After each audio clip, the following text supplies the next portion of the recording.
is that you want me, but I said I would want myself. Perkenalkan, nama saya Mevi Besi dengan NIM 101/2022 semester 4 kelas B. Di sini saya akan menjelaskan terlebih dahulu tentang etika. Yang pertama, etika perjanjian baru. Teologi PB tidaklah lengkap jika tidak mempertimbangkan dengan ajaran etika perjanjian baru. Yang kedua, etika perjanjian baru berakar dalam sejarah etis perjanjian lama. Yang kedua adalah kitab-kitab Injil sinoptik. Yang pertama, pandangan Yesus mengenai kebaikan. Yang kedua, ucapan-ucapan bahagia. Yang ketiga, kebajikan yang patut dipuji. Dan yang keempat, unsur-unsur penting dalam kehidupan moral. Yang ketiga, Injil Yohanes. Yohanes tidak menjanjikan banyak ajaran etika kecuali percakapan perpisahan dalam Yohanes 24 ayat 16. Menurut Yohanes, Yesus adalah Kristus dan Anak Allah. Misi Yesus disimpulkan sebagai terang dalam kitab Yohanes pasal 1 ayat 5 dan pasal 8 ayat 12. Dunia ini dipandang sebagai kegelapan dalam Yohanes 3 ayat 19 dan pasal 12 ayat 35. Yang keempat, kisah para rasul. Kisah para rasul lebih menonjol kisah sejarah yang dikelilingi dengan perintah kabar baik. Karena itu tidaklah mengherankan kalau tidak ditemukan khusus ajaran mengenai etika. 5. Paulus. A. Hubungan etika Paulus dengan ajaran Nabi. Penting bagi kita untuk dapat menyelidiki hubungan antara etika Paulus dan etika Yesus. Etika merupakan perkembangan dari Yesus dan tidak sama sekali baru, melainkan etika sendiri memberikan contoh dari perilaku Yesus. Dalam kitab Kolose 3 ayat 12 dan 15 dan Galatia 5 hampir sama, yang berisi tentang belas kasihan, kemurahan, kerendahan hati, kelemah lembutan, kesabaran, dan di atas semuanya adalah kasih. Yang berikut B, prinsip etika Paulus. Prinsip etika Paulus ada 4. Yang pertama, sifat yang tidak semestis dari etika Paulus. Yang kedua, etika Paulus tidak bersifat estetik. Yang ketiga, etika Paulus tidak bersifat legalistik. Dan yang keempat, etika Paulus pada dasarnya dibimbing oleh Roh Kudus. Yang berikut C, unsur-unsur kuat dalam ajaran etis Paulus. Dorongan utama dalam kasih ialah agape. Yesus merumuskan Taurat sebagai kasih dalam Roma 5 ayat 5. Dorongan moral lainnya itu kuasa keteladanan dan khususnya teladan Kristus. D. Istilah-istilah etis yang dipakai Paulus. Paulus menyajikan beberapa daftar kebajikan dan kejahatan yang menyoroti sikapnya terhadap etika. Kebajikan yang harus dikembangkan dalam Filipi 4 ayat 8, Kolose 5 ayat 12 sampai 15 yang hampir sama dengan Galatia 5. Dan kejahatan yang harus dihindari dalam tulisan Paulus, terdapat daftar kejahatan daripada daftar kebajikan, yaitu dosa seksual, dosa dalam berbicara, dosa sosial, dan dosa mementingkan diri sendiri. 6. Surat Ibrani. Teladan yang sempurna sebagai kesetiaan ialah Kristus sendiri.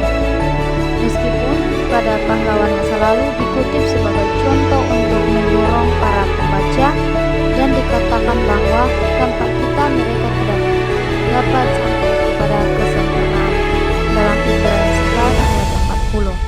Sifat penting yang lain ialah kesabaran yang dihubungkan dengan iman dalam Ibrani 6 ayat 12. Istilah Yunani marothomia berarti sabar dalam derita. Kata lain hupomoni dipakai dengan makna ketabahan dan keteguhan dalam Ibrani pasal 10 ayat 36. Yang ketujuh, surat Yakobus.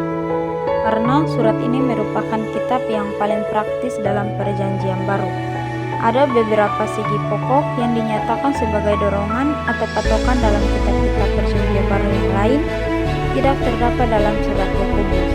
Misalnya, tidak ada satupun bagian yang dapat menandingi nyanyian pujian kasih dalam 1 Korintus 13. Kata kasih itu disebutnya 3 kali dalam Yakobus 1 ayat 12 dan 2 ayat 5 dan 8, dan tidak dikaitkan dengan rasa kasih akan Kristus, tetapi amanat perjanjian lama.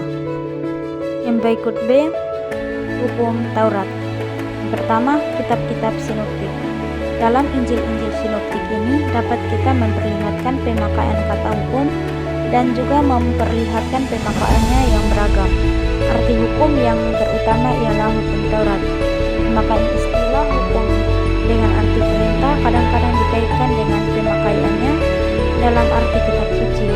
Dalam Matius 5 ayat 17 sampai 18, adapun pandangan Yesus Kristus mengenai kitab hukum Taurat dapat dibagi dalam 2 bagian ini. Yang pertama, bukti yang menunjukkan bahwa Yesus sebagai hukum Taurat. Yang kedua, bukti yang memperlihatkannya sebagai penulisan hukum Taurat. A. Pengharapan Yesus terhadap hukum Taurat. Dalam pengajaran Yesus disiratkan bahwa prinsip-prinsip Taurat harus diterima secara positif. Ia menegaskan kekudusan Taurat dalam Matius 5 ayat 17 hingga ayat yang ke-18. B. Kesadaran Yesus bahwa hukum Taurat tidak lengkap. Hukum Taurat dan kitab para nabi atau yang berlaku sampai pada zaman Yohanes Pembaptis dikodratkan dengan kerajaan Allah yang diberikan Yesus dalam Lukas 16 ayat 16 dan Matius 11 ayat 12 hingga ayat yang ke-13. 2. Tulisan-tulisan Yohanes. Perkataan nomos atau hukum dalam Injil Yohanes pada umumnya dengan pemakaiannya dalam kitab-kitab Injil sinoptik. Pokok ini dibicarakan dalam Yohanes 5 ayat 1 ke-18 dan Yohanes 9. Hukum Taurat diberikan oleh Musa, tetapi kasih karunia dan kebenaran datang oleh Yesus Kristus. Yang tiga, kisah para rasul. Dalam kisah para rasul tentang sikap Paulus terhadap tuntutan hukum Taurat penting, karena ada perpaduan bahwa itu bertentangan dengan sikap Paulus yang diperlihatkan dalam surat-suratnya. Yang keempat, Paulus. Untuk mengerti pandangan teologis Paulus secara tepat, sangat penting untuk memahami beberapa pengetahuan berikut. Yang pertama, arti hukum dalam surat-surat Paulus. Yang kedua, pengalaman Paulus sebelum ia bertobat. Yang ketiga, pengajaran Paulus tentang hukum. Yang keempat, fungsi hukum Taurat. Dan yang kelima, nilai hukum Taurat yang berkelanjutan. Yang kelima, surat Ibrani. Dalam surat Ibrani pada umumnya nomos dipakai untuk hukum perjanjian lama. Di dalam surat Ibrani tidak ada perbedaan antara arti nomos dengan atau tanpa kata sandang. Yang keenam, surat Yakobus. Nats tentang iman dan perbuatan dalam Yakobus 2 ayat 14. Dalam Yakobus 4 ayat 11 dikatakan bahwa seseorang yang memfitnah saudaranya mencela hukum dan menghakiminya. Perbuatan seperti itu jelas bertentangan dengan hukum kasih dan boleh jadi arti hukum dalam ayat ini ialah hukum kasih.